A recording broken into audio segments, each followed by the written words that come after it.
দর্শক এই মুহূর্তে আগারগাঁওয়ে আছেন সহকর্মী ফজলি রাব্বি। সরাসরি চলে যাচ্ছি সেখানে। রাব্বি, ধর্মঘটে যান চলাচল কি এখনো বন্ধ আছে, আর এই বিষয়ে সরকারের পক্ষ থেকে কি কিছু বলা হয়েছে?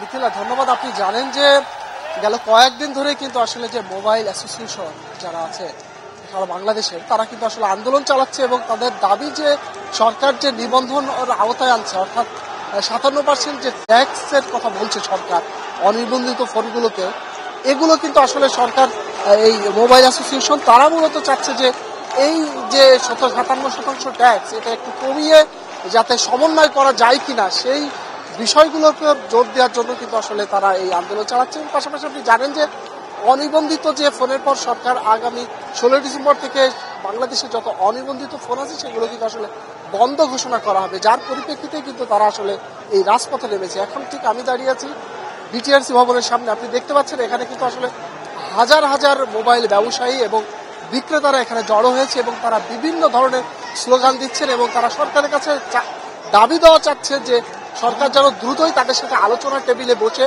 তাদের যে 57% ট্যাক্স বাড়িয়েছে এটা যেন কমিয়ে এনে যে অনিবন্ধিত ফোনগুলো আছে সেটা যেন আসলে তাদের মার্কেট অর্থাৎ তাদের বাজার দর যেন ধরে রাখতে পারে এবং তাদেরকে যেন ব্যবসায়ী এবং ব্যবসামুক্ত তাদেরকে একটা ব্যবসার আওতায় যেন রাখতে পারে। পাশাপাশি আপনি জানেন যে মোবাইল ব্যবসার সাথে কিন্তু আসলে দেশের বিশাল একটা জনগোষ্ঠী জড়িত আছে, অর্থাৎ তারা বলছে যে যদি আসলে সরকার এত পার্সেন্ট ট্যাক্স নির্ধারণ করেন 57%, তাহলে কিন্তু আসলে তারা সেখান থেকে সরে আসবে, অর্থাৎ মোবাইলের দাম অনেক বাড়তি হয়ে যাবে। সেক্ষেত্রে আসলে অনেক ব্যবসায়ী বাধ্য হবে তারা ব্যবসা বন্ধ করে দিতে। তো একটা বিষয় ছিল। পাশাপাশি আপনি জানেন যে এই যে আজকের এই অবরোধ ঘিরে কিন্তু আসলে আগারগাঁও থেকে শ্যামলী পর্যন্ত পুরো রাস্তাটাই কিন্তু আসলে এখন পর্যন্ত বন্ধ আছে, ব্লক আছে।